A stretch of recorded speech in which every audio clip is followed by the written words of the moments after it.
Welcome to Journeys of Empowerment, where real experiences spark real change and conversations go deeper than the surface.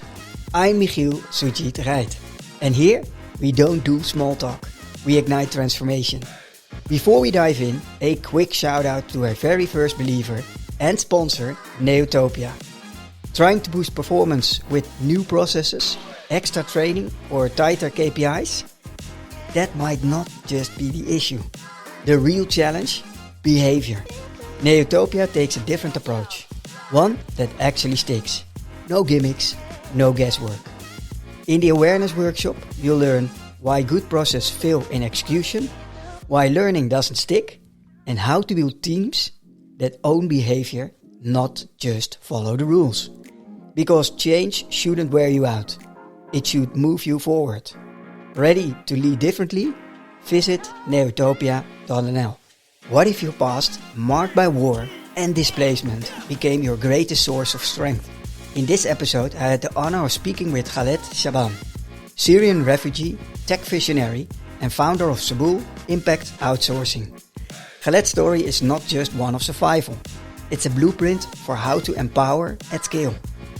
We unpacked his mission to create remote tech jobs for youth and women in conflict zones, redefine refugee identity as a badge of leadership, use income as a lever for social change, and raise over 1 million to connect 10,000 talents with tech roles across Europe.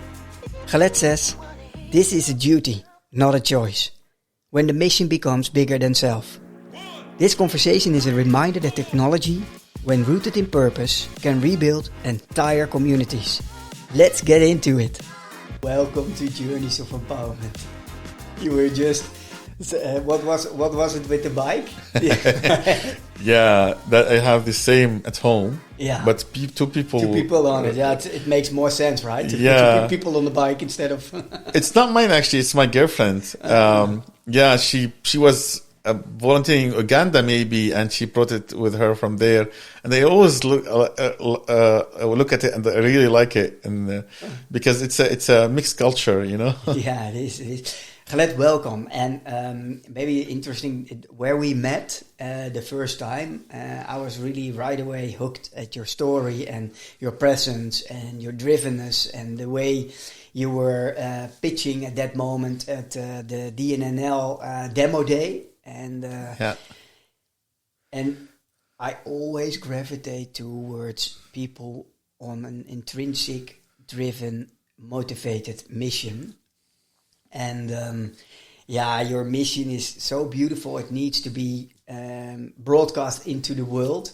And also, let's start first with Khaled yourself. So, of course, we did an introduction of your person, so people right away had a kind of feeling, okay, hey, Khaled. But who is Khaled? Well, first of all, thank you so much for having me. I'm really excited to be here. Who I am? I am a Syrian refugee.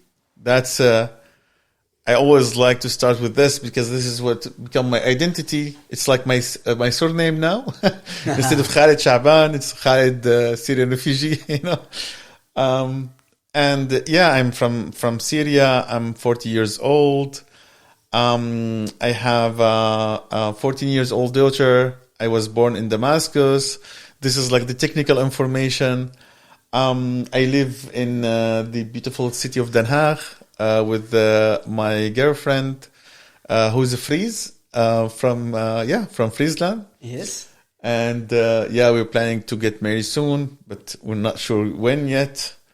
What else I can say about myself? You're a founder. Oh, yeah.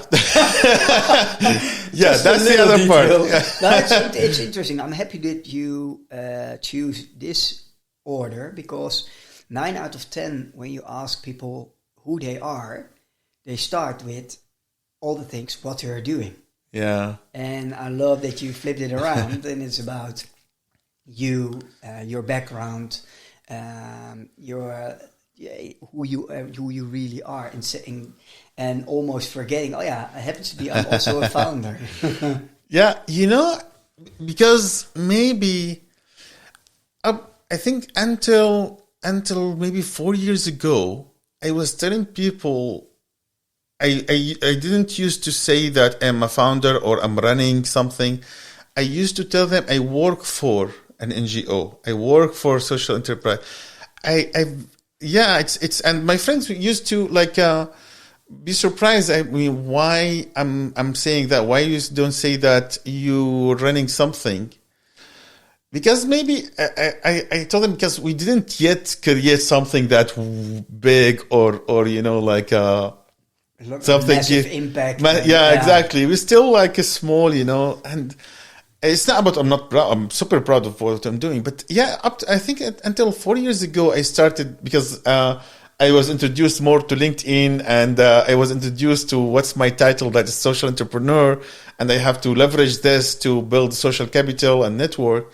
But up till then, I used to say I work for an NGO. I work for.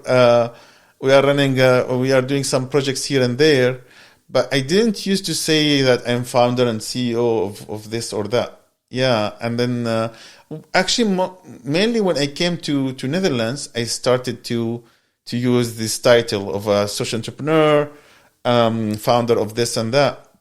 But up till then, I didn't use that. So and is it because of friends who asked why you're doing that, or that helped you change and your narrative and now positioning yourself? And I'm an entrepreneur. I'm a social entrepreneur. I'm a founder.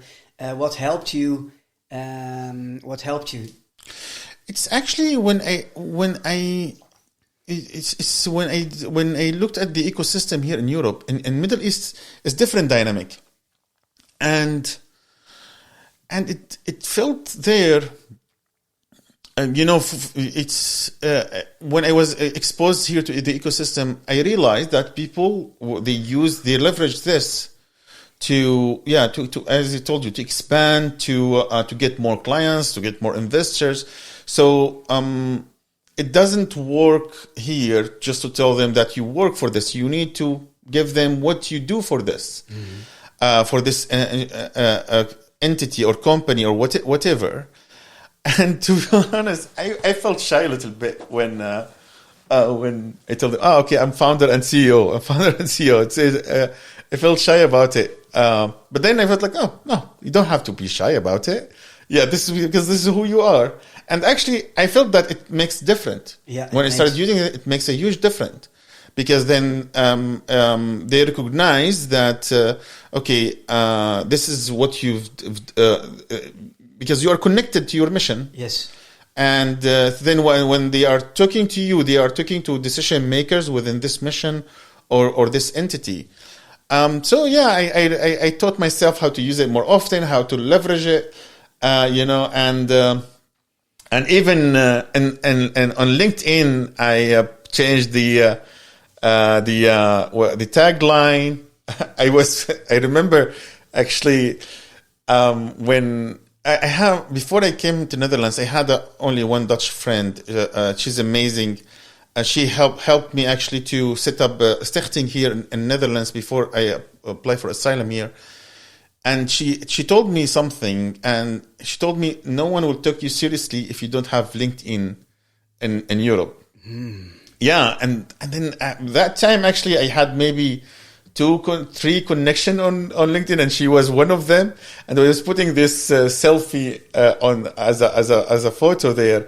She told me, you have to change that. You look like a criminal in that in that LinkedIn profile. You should put something more professional. Then I had to change it, and it's different dynamic for me. And that time, because I was using more Facebook and Instagram, it's more common there for everything, for personal and actually I didn't use social media too much for business that time. No.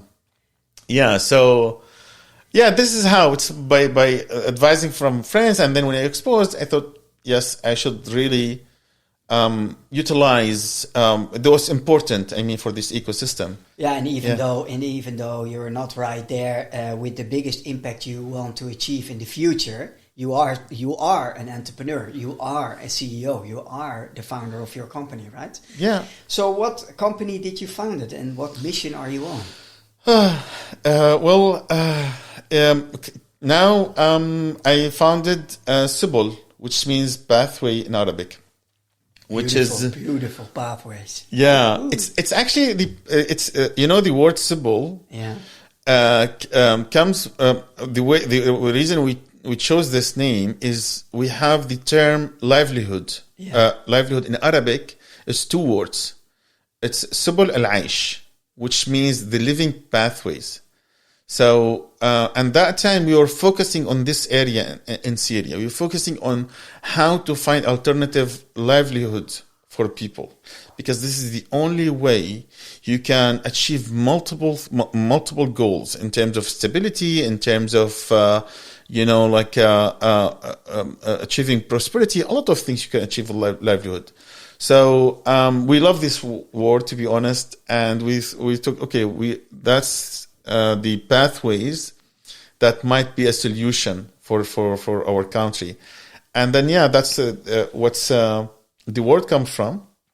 And what does it do is basically we are giving alternative pathways to access employment for youth and women in Syria and Middle East.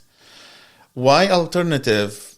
Because after years of investing in infrastructure and solutions to help the people in the region, we came to conclusion that you can't end the war and you can't end the conflict. That's you need a bigger power, bigger than NGO or an entity or individuals to end such things. But what we can do is we can invest in people and people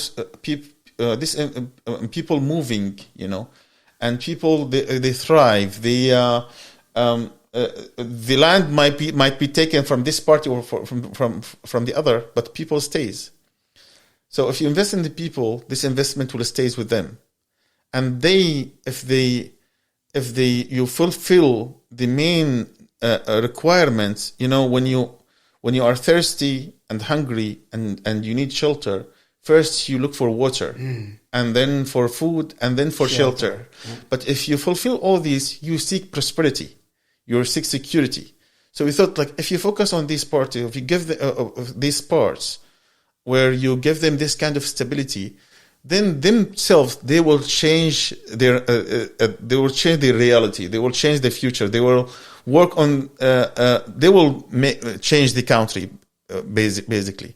So that's what we thought. And since the local economy is destroyed and devastated because of the war, we thought, these alternatives access to employment, it should be targeting other economies. And that's basically what's the mission of Subul, is to provide them access to employment, but in the international market, not in the local market. And that's what exactly we do here. And is it then a sort of matching demand with supply, bring it on a platform together, or how does that work? And is it remote? Is it remote from the country, and then remote work bringing to the people who would love to jump in? Or that's the thing is. Let's have a look on the other side first, which is the tech businesses now. And why tech? When I say tech, I'm talking about ICT, information communication technologies, or AI, this kind of tech. We're not talking about mechanical tech or water tech or whatever it is. So this is another problem that the whole tech industry is facing. Even with the development with AI, you still have a huge shortage in tech talents. And there is there are some statistics say that we will have here in Europe around 500 talent shortage in Europe in the tech industry.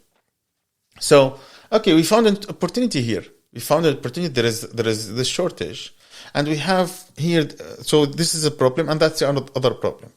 So we can solve one problem, two problems, one can solve the other. Yeah. And so what we do, we found those tech businesses that they need the talents, and we also find those talents who are qualified to work for these businesses, and we match them together.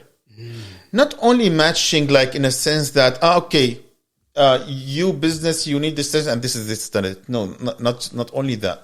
We facilitate this match, because here you have the business, they don't know how to hire somebody in the Middle East, and they have all stigma and stereotype about the region. They don't know if this person, the right person, or how to send the money even, or how to do the contracting, or even the cultural differences. So we do the whole facilitation. We basically, first of all, we do the vetting, the whole vetting and screening and technical testing to make sure that this talent is perfect, is ready, is employable. If they are not, there is like empowerment journey also, where we help them to build their capacity to be employable. But for those who are ready for the employable, okay, then we match them with the right client, and then we manage the contracts, we manage the payment. We also do the onboarding and also post-employment, so they both have high retention of employment. So it's not a matter of like freelancing web platform. Yeah, no. It's not only about this. So yeah, this is in a nutshell how we do it. And what is the biggest challenge at this moment right now? Frankly, it's like any other startups and scale-ups. Always, I was going to say, of course, like gathering the clients, but that's not the problem. The problem is to find to establish a system where the whole effective system that to have always pipelines of demands to create demands. Especially, there are some challenges. It's not easy to overcome when you're talking about the stereotypes. When you're talking about stigma, this is not easy to overcome. It takes a lot of education and a lot of awareness and a lot of efforts to overcome these challenges. So, but at the same time, there is a lot of intention around the world towards making social impact. And this is what we're trying. This is our value proposition, is that you can make a social impact without deviating from your business goal. You can still achieve your business goal and make a social impact. But yeah, sometimes it's not easy. Some people, they are still, some businesses, they are still believe that this is not achievable. Like stay away from my business. I will donate for a charity, you know? So yeah, so I think this is like the main challenge now, is to create this system that generates demands pipeline, because there is a huge need in the region. There is a huge need. And we are just scratching the surface of the problem of employment. When you talk about the region, which region do you mean? In terms of we are focusing now on Syria and surrounding country. Yeah. Basically, Turkey and Levant region. Yeah. Which is Lebanon, Iraq, and also now we are working a little bit in Egypt as well, because these regions are full of refugees and IDPs, internally displaced persons, and a lot of poverty happening in that region. And when listeners think about what will, and I think they will have the question: what is the ideal customer for you? What is that? The ideal customer for Subul. The ideal customers is basically those. Any tech business can be ideal customer. Because all the tech businesses they need tech talent, and but what's the most ideal customer is those who are socially cautious. They want not only get the cheapest price, not only wants to get the best talent, not only to get, but those who wants to take affirmative action affirmative action to make a change, and without compromising their business. That's what the ideal customer for us. Those who are really willing to do so, we're willing to take the risk, and with the high risk it comes high rewards with that. Yeah.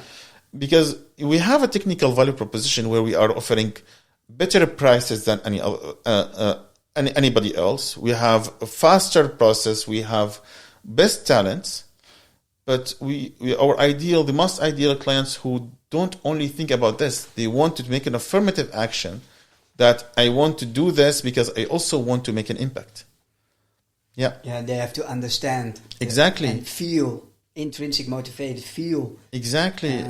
To make a difference there. We love it actually when a client told us, okay, can you share your impact report with us? What's like the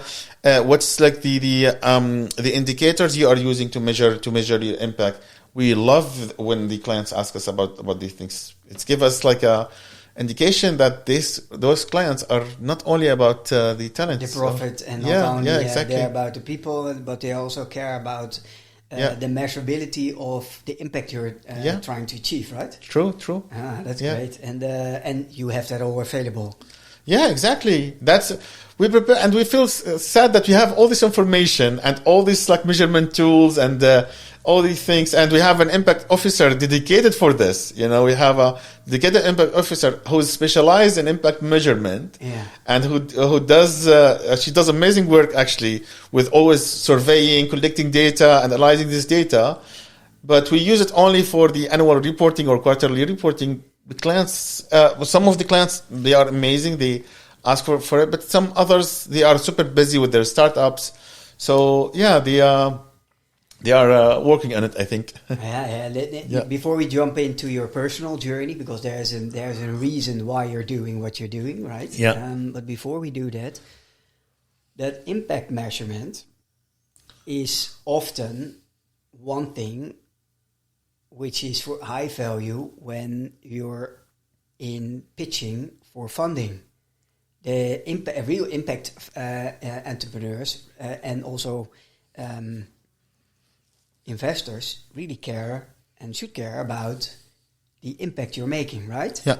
I think it's interesting if we can put some of those links or impact reports into the comments or into the bio of our episode, so we can share that. Sure. Because if you have it available, we should share it. Definitely. We are the reports are ready. We can share it at any moment. Beautiful.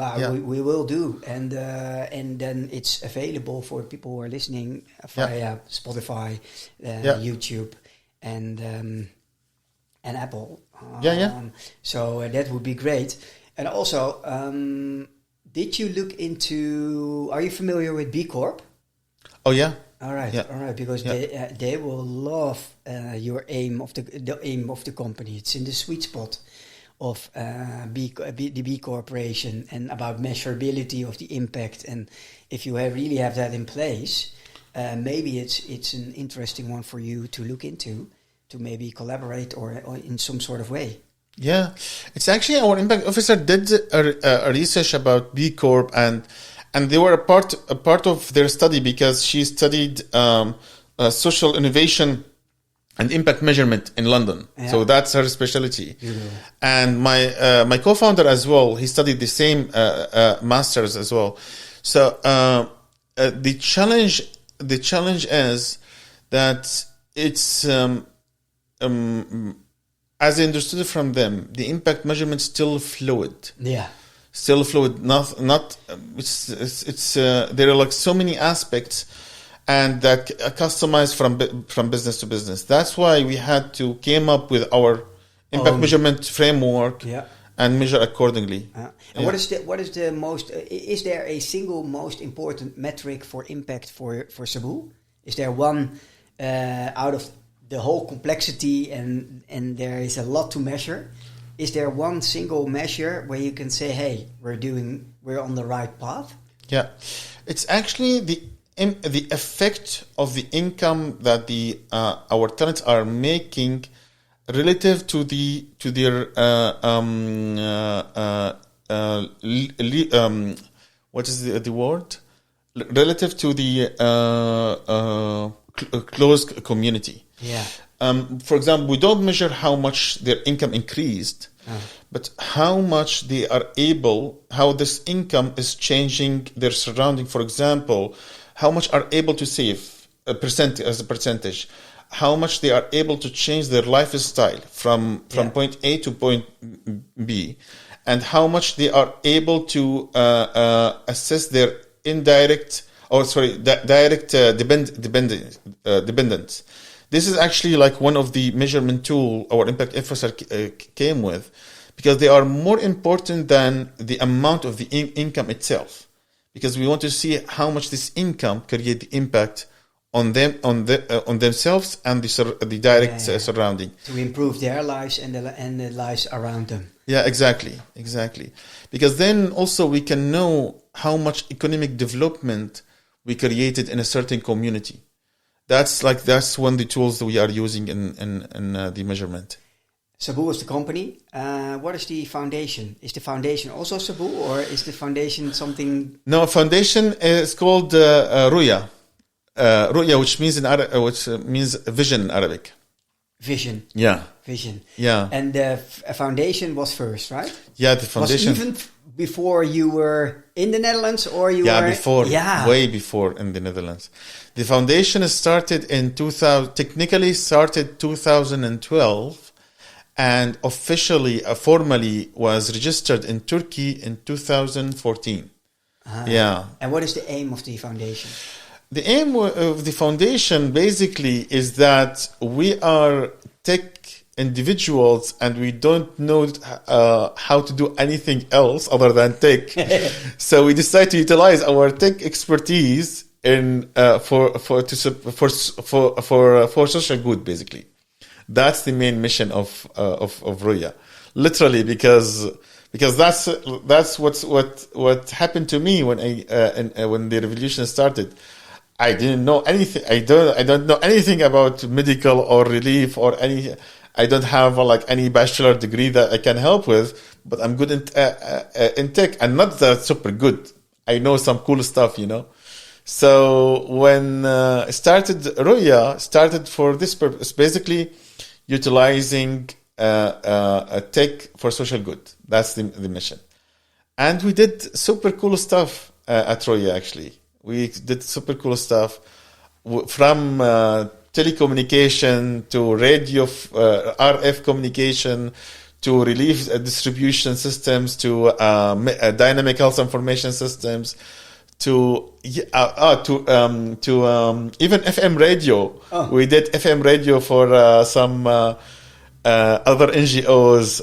We did a lot of things, but then eventually we changed the strategy, as you told, to sharpen our mission towards still investing in people, even and then we shift towards vocational training, digital literacy training, and this kind of activities. But before, it was very wide. We were doing fixing. We had a small workshop where we had two technician. We used to do a free walkie-talkie maintenance or battery maintenance for hospitals, and we did a lot of super cool stuff at Ruya. Yeah. Until we sharpen it. Yeah. And is there also a relationship between Subul and Ruya, or not? Basically, Subul, it was a project, like an idea, or basically Ruya what led to the founding of Subul. Yeah. Because as I told you, we were doing ICT vocational training, but as an NGO, we struggled to employ those trainees. So we came to conclusion we need an intermediary, a body that can do the employment part. Yeah. So it's basically it was the soil where Subul was planted and to grow as a social enterprise. Now more about you. Yeah. How easy is the path as entrepreneur?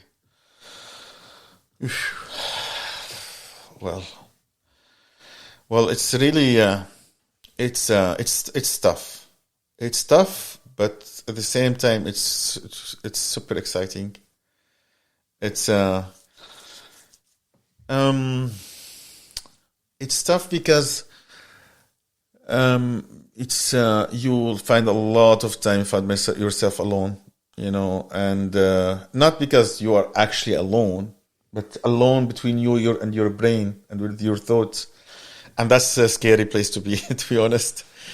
But at the same time, when you see the impact you are making, or any like a concrete achievement, it's super rewarding. You feel like super high on this kind of impact. So it's not easy, but it's really super exciting in a short word. Yeah. So yeah, that's and of course, due to the fact that you are a social entrepreneur, it is a really mission-driven focus. But at some point, it derailed a little bit, right? So at some point, it didn't work out for you personally very well. You told me sort of burnout situation where you and how did you manage to get out of that? Well, this is actually it's not the first time, first of all, and it's not even I had worse time than this times actually, but I had some times actually when I was in Turkey. And basically my siblings, I had my apartment in Turkey where my siblings used to come stay for a couple of months, and they crossed to Europe to apply for asylum. I have actually 6 siblings in UK who are now citizens in UK, and they are all of them passed through my apartment, and they kept saying like, what are you doing there? I mean, like, it's so many times I had the thought, I mean, like, let me I saw a lot of people going there, living their lives, and I was in Turkey. I barely can pay my bills, I barely can afford something. Why don't you just like go there, continue my education, just live like others? I had a lot of times where like I was like going to give up, that, and they live. I thought, yeah, like go live like others, So many others, the others, not the minority, the majority. I had sometimes I thought like, yeah, it's not my path. It's it's too much. It's too much. I mean, like this is like bigger than anybody else. I had sometimes where like I have a colleagues who told me, this work is like what is this race where like you pass the thing to others and they keep running? What is that? But yeah, in French it's le bateau. In Dutch it's estafette. So you give it through and then run further. Yeah. Yeah, I had like some colleagues. Actually, he was like with me from the beginning. He told me he traveled away. He told me, this work is like this race kind of race, handing over le bateau. Yeah, hand it over, and then like it's stuff. And then I thought maybe I should do that, and then like stop doing it. Yeah, but every time these thoughts come to me, I found. Is not something, but somebody indirectly put me right on the path, push me back to the path. That's why till this moment I don't believe of the concept of self-made. There is nothing called self-made. It's always together made. We are basically everything we do is not just. Okay, you might be the coordinator of this achievement, but basically it's a support of your friends, your team, your family, your community, your surrounding. That's in my journey. That's the case. Otherwise, I would have gave up long time ago, to be honest. And maybe now somewhere earning easier money and exactly doing a development job somewhere, whatever. Yeah, exactly. I thought about this. Why don't you just like go find a shop? I mean, I can easily make a lot of money. Why do I do what I do? And what is the answer to that question? Why don't you do that? Yeah, because what keeps driving you? In the past, like the people who keep like driving me where I am right now, really, like the people, I feel that, the people I was surrounding with, or the people we are serving or we are helping, those who are the main drive for, or those who like put me on the track, keep me on the track every time, like I go like sideways. Those who are basically like, because when you are surrounded with them, you find it difficult, go so much on these sides. And I believe the people who I'm surrounding with, and people we are helping or serving, those who really, personally, I feel, those who really empower me to stay on this track. And I feel like, and especially, like when you get any kind of recognition or any kind of rewards for anything, you feel that you need to live up to it. You need like to match this recognition. And when you see somebody like thanking you for a certain thing that you did for them, you feel that, okay, you need to keep going. You need to do this more, because it's really fulfilling. It's I don't know how to describe this feeling, but it's impossible to do something else. But I think you explained it beautifully. It's fulfilling. It's something deep down. It's a quest which comes from the inside. It has to do with your background and your personal journey, and it's all about helping, supporting, empowering others. Yeah. I want to clarify something about this, to be honest. I really, people think, I don't know, maybe some people think about social entrepreneur that they were born in this way, or like they had this mission since they were kids, or like, to be honest, for me, till 2000, till to the beginning of the revolution, my main goal is how to pay the rent, how to like maybe find a better job. I didn't have any of these dreams to change the world. I literally, what I think about, always I think about how to be better in tech, to improve my career. And even in the beginning of the revolution, and the Syrian revolution, for the first few weeks, what happened when the revolution started? Oh, I'm sorry. Oh. No problem. Oh. I will hop it. Yeah. In the first few weeks, I was to be honest, I was fighting the fact. I still remember the moment I was passing by my friends. He was at his farm, and he told me that, hey, listen, we hear that the Arab Spring is coming to Syria. I really felt like my whole body is shaking. At the same moment he was saying that, all the thought about, I just got a new job. My wife at the time, she was pregnant. We were doing this, all that. I start like seeing how all of this life is gonna collapse. Despite it wasn't a great life, It was at least like a simple life. I started to think about. I was so really so scared about at the moment, and for a few weeks, despite that's the right path. This country needs a revolution. I kept fighting it, and I have this voice in my the back of my head that this is the right path for this country. We've been under tyranny for decades, and this is the right path. But at the same time, I wasn't able to face like this fact or this voice that I'm hearing on my back of my head until a few weeks ago when I started to. That was a Friday called the Rage Friday. Each Friday in the revolution had a name, and that was Rage Friday. And then I saw like literally, there was a car coming back from the protest, a pickup car.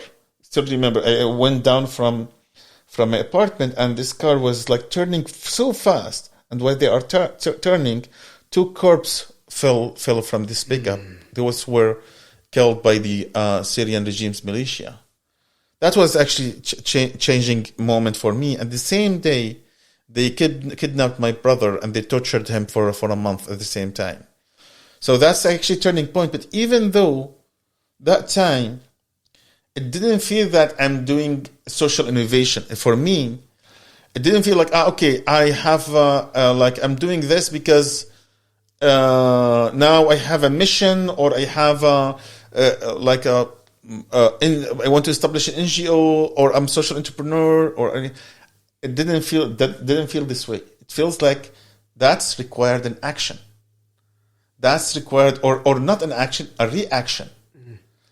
I felt, because at that moment, like the whole, like the Friday rage come inside me, and that has like this rage has to be translated into action or a reaction. It didn't really, I didn't know in terms of social innovation or social entrepreneurship or NGO until years after that. It feels like what you are doing is a duty, is a reaction, it's a job. We have to do it. We don't have any other option. So that's what I wanted to clarify.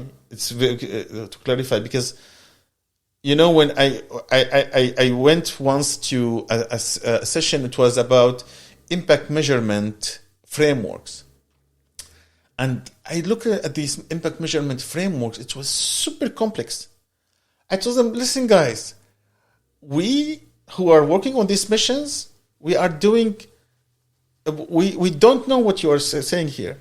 But what we know is like something happened, and we started to do a reaction to what happened. It's like we saw people dying, we saw people were tortured, and we decided to take an action to stop this. We don't know all this impact measurement framework. So to teach us something that is practical to our cases, So that's my point here, is like not necessary to start on a mission that when we are already believe in, like you need, like by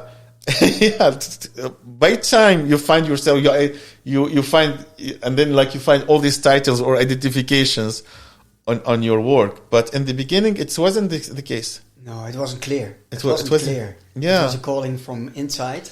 Yeah, exactly. A strong feeling. Yeah, and slowly, step by step, it's becoming tangible and reality, and it's turning the feeling into action. Yeah, exactly. It wasn't like based on a like a vision in a dream or something like that. No. What is that? That's interesting. It wasn't a dream. No, I can imagine it was at some point a nightmare. Yeah, to feel that, right? And that's heavy, buddy. Also, thanks for sharing. And the part where you said that 2 corpses fell off the truck, and also the torturing of your brother. How is he doing right now? He's he lives now in UK with his beautiful family. He's fine, but he still carries. He still suffers to this moment. Actually, that's why he stays now in UK, because he is still doing some treatment every now and then. Because when he was captured by the regime, he already had a rare disease, and it gets worse in detention. But he's doing well. And we always believe, like, we're still alive, which is a privilege itself. Just being alive now, after like a million people were dead because of this war that happened in Syria. So he's doing all right. Yeah. Oh, happy to hear that.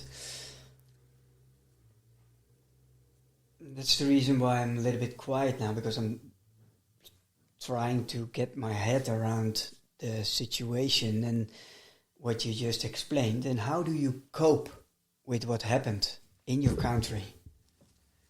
And how do you cope?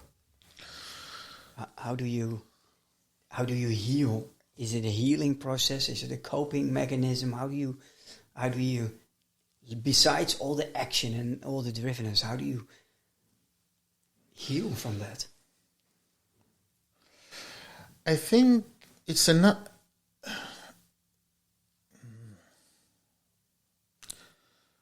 For me, I don't think it's a healing process, but it's, yes, it's a more coping mechanism. That basically I'm just busy, busy to think about it, think what happened. Why I'm saying that? Because sometimes when I stop being busy, or like let my brain think, it takes me to like very dark places in the past. And up maybe till last year, I had like this monthly dream, nightmare actually, where I'm somewhere in Syria and surrounded by the regime's militia. Oh, I think most of Syrians, they have the same nightmare. That because this is the worst scenario. You don't mind to be like it. It's fine. It's not nightmare if you see like a dream that you are dead or something, but surrounded by the regime's militia, that's a nightmare. So, and I think I'm sure that many of my friends, they see the same nightmare. But I think until like last year, it became less frequent. Before, and thankfully, actually, now I have now in the past couple of years also, my girlfriend has always saved me. She wake me up. Yeah. She hears me. She's always there for you. Yeah, she hears me when I have this nightmare. So she wake me up from them. So that's why I say coping. But the healing, I mean, like I think it's just a matter of time, but there's something. It's even time doesn't. I think doesn't. It's not about healing. It's about it doesn't make you forget about this moment. Because it's like a burning. So it doesn't mean that it's painful, No, but it's still there. Yeah, it's still there. So I think it's just a matter of being busy. That this is like the coping, or like you are dealing with different issues now, with different problems. So I think that's the case for me. Yeah. Yeah, I think so too. It's work, what I come to believe is, I think it's a work in progress the rest of our lives. Yeah, it is, and I think one of the things that I feel I think it's a good and bad memory about the past. I think I sent it to somebody. I sent it to somebody. I think 10 days ago. That when I was in prison, when I was kidnapped by the regime. Literally in the next cell, there was people who were soldiers and defected by the regime, and those that were sentenced to death. They were just waiting in the cell, and waiting just like for the death sentence to be executed. And so we're basically, so there are like 3 or 2 cells. I think 2 cells on this side. There was a hole, and 2 cells on this side, and 2 cells on this side, and there is like a door. And this hole is like a 1 meter by 5 meter, and we were sitting here 15 people. So there is no, you have to stand or like a squat. And that's actually left a mark, and I will never ever forget about this. It's when those guys inside the cells, they start whispering to us just to know, because you're not allowed to talk to each other, and everybody's naked. You're not allowed to, just your underwear. What's really incredible that they keep letting us one by one getting inside their cell because the main door is locked, but their cell door to our the hallway is not locked. Why? Because then it's easier the guards to not go inside, but to pass the food, for example, so you can pass it to them. They used to let us one by one, just like and they stand inside their cell, and so they just to let us lay down for 1 hour or a couple of hours. Can you imagine this? I mean, somebody is waiting for this sentence, and they have like this incredible generosity that they forgot about their that they're going to die in to be executed within a few days or whatever. Yeah. And then they decide that just like to reduce the suffer on the others just by and literally when they let me in, I remember their faces. I was laying down, and they took they have some pieces of clothes, and they like use it as a fan to give some breath. I couldn't rest that time because literally I was looking at them. I thought, is this such a noble act exist? Literally, this is like one of the memories. It's really it's like you every now and then when you think about this, it's like if I'm in the worst situation when I'm thinking about it, remember of those people. It's very uplifting. Exactly. It's very uplifting. Exactly. And at the same time, it's really painful that all those people, because after that incident, I stayed there for 3 weeks, I think. After what I saw there, before I was still having a job, but I was activist part-time. Mm-hmm. After I left, I quit everything, and then I went full on activist. Yeah. So I mean, my point here is it's difficult. It's curable, not curable. It's a copable situation, but healable. I think it's a difficult situation, which is, I think, something good. It's good to have these kind of things in your life because really it sets you straight. It sets you straight. Whatever happens, like when they have this, as a Chinese say that when you eat a live frog, it doesn't matter what you eat after that. So I think it's sometimes it's really set you straight in a lot of things in your daily life. Whatever happens, and then it's easy. You missed the bus, it's all right. You lost a client, it's all right. It sets everything in perspective, right? And exactly. What are we complaining about? Yeah. It's only getting late. It's only or being late. Getting late is something different. Yeah, means something different. But wow, Khaled, thank you very much. I can't even imagine how and I can imagine not even being able to sleep because of the beauty of the humanity and the people that are helping. Selflessness. It's selflessness. Yeah, exactly. I've never seen such a thing. To support your moment, even they know within a few days or few hours or whatever they're going to be executed. Yeah, exactly. Why do you think people do that?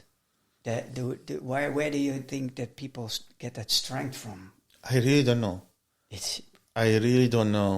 It's because it's unimaginable. Yeah. Because like we were sitting when we are in that situation, we were super selfish. Yeah. We were because we were so cramped, and we are 15 people. Yeah. And we were fighting on anything, like what about the food that is coming in the beginning and has to be being passed through? Was everybody fair sharing, or was it? No, I can't imagine because everybody is hungry and everybody wants to eat. Yeah. And then it comes and it enters the beginning of the row, and then it has to be passed through. Yeah. It's not only that. It's not allowed. It's not about allowed. There is no soap in the toilet. you're not allowed, or and then you go to toilet, you come back, and then like you eat with your hand, you don't use a spoon or anything. And so like we were super selfish. And like there was like a guy who was collapsed and start like he peed and pooped where he was like just next to us. And then instead of like helping him, we were like super selfish. Like start asking like the guards like to take if they take him up, but like we stayed in the same. Yeah, but I mean like yeah, but for them it was different. But do you believe it's if you have to choose between selfish or pure survival, what do you choose? It was. You mean like describing this? Yeah. Yeah, it was like more. Of course, yeah, it was. I mean, but like I'm saying, selfish is comparing to their act. Comparing to their act. Yeah. Maybe that's the thing, because like it's for us it was indefinite what's gonna happen to us. Yeah. Or what's next? Then like we think any action we take will change our destiny. But for them maybe like because it's decided and like they know what's gonna happen, then like they basically it's not about giving up, but they made up with it. They made up with this destiny, and then I don't know. Like maybe but for us it was really indefinite. It's not clear, uncertain. We might be like just also sentenced to death. We might stay forever here. We might. So that's like what's like encourage our surviving instincts. Maybe that's yeah. Yeah, because. That's why I asked the question. If there is a slightly possibility that I can help you a little bit looking at from that perspective of survival, and less, of course, you can say it's selfish, but for me it doesn't feel selfish. It is pure survival. Yeah, it's pure survival. Yeah, I agree with you. That's my sign that I have to do my breathing exercise. Really? It's 12 o'clock. Sorry for that. No worries. And proper self-care, extreme self-care without being selfish. We know all about self-care, right? Yeah.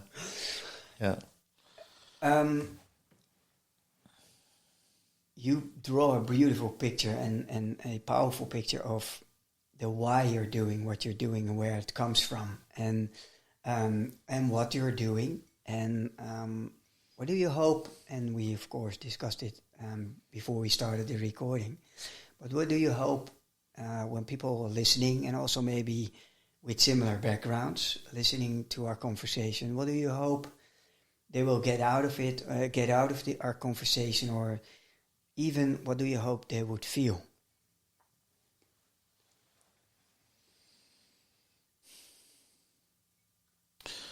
Well,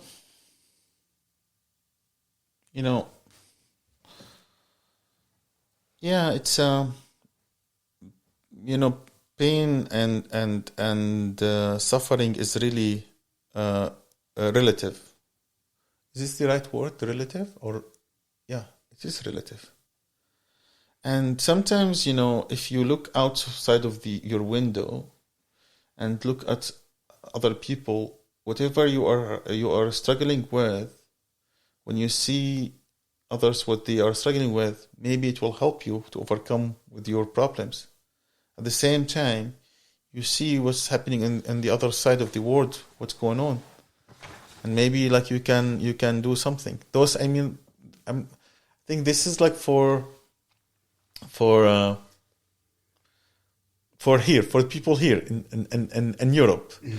But for the people, I hope somebody is hearing me from Syria or like from the Middle East. I hope so too. I hope so. Yeah. Yeah, mate, you can do a lot of things.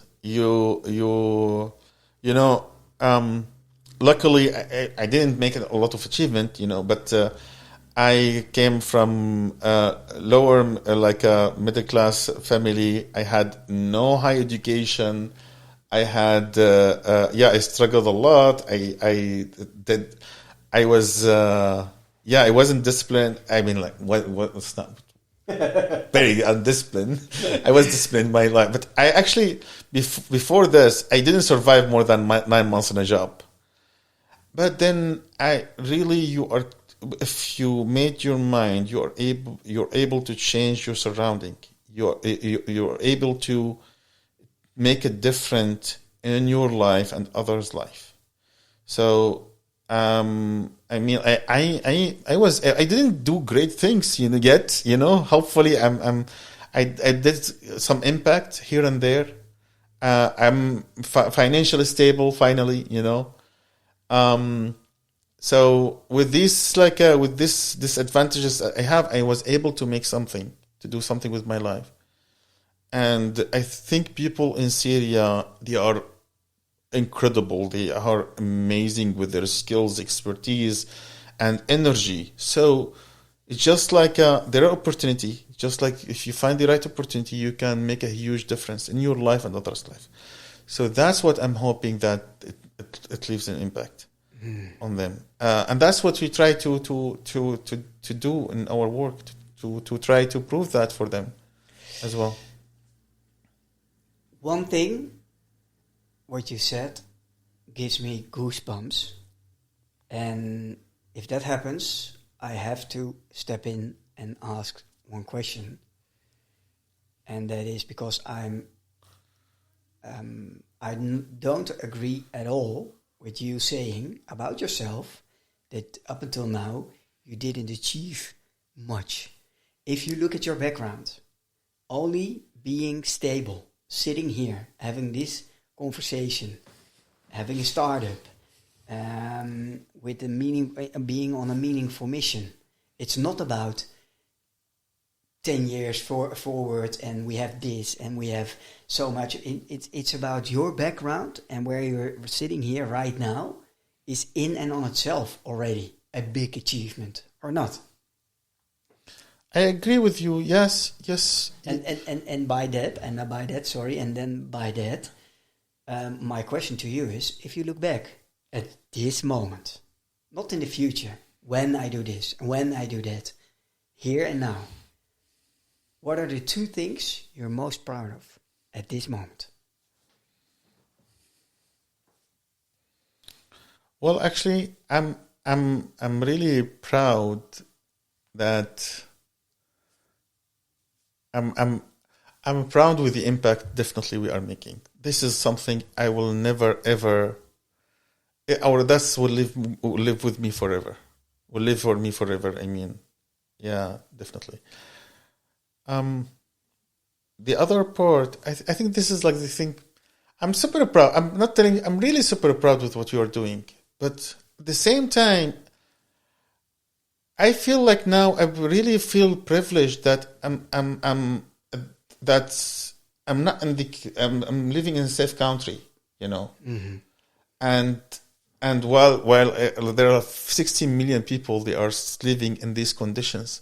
So while comparing with that, that's why I feel like I feel privileged with this scenario. While they are in a really terrible situation, but at the same time, I'm proud of what of the impact that we did. Super proud of this.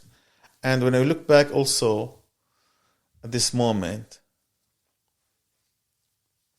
I think I will be proud that I'm really I made up with my identity, because before I felt shy of my identity. Not shy, I mean like embarrassed a little bit of my identity in the past. That okay, we are from third class of the whole world, So I when I used when in Turkey, sometimes when I used the dating app, I avoided to use Syrian.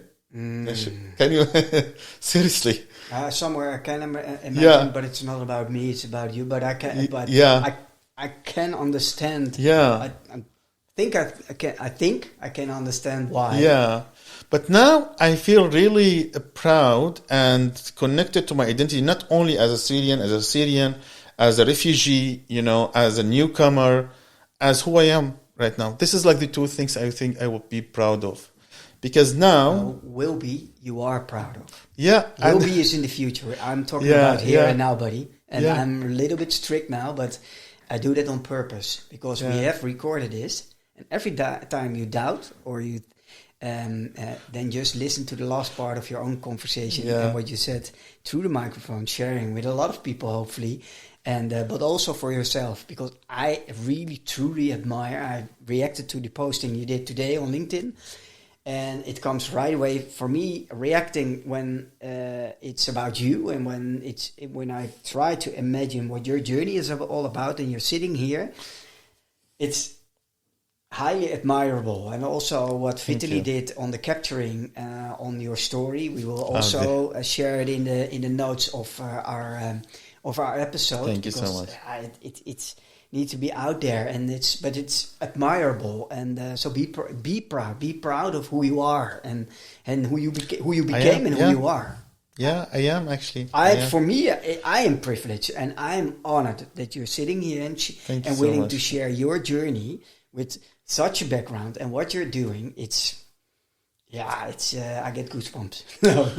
So thank you so much for having me. Really. Yeah. And before we round up, also the video which is put out is also centered around a critical ask. Yeah.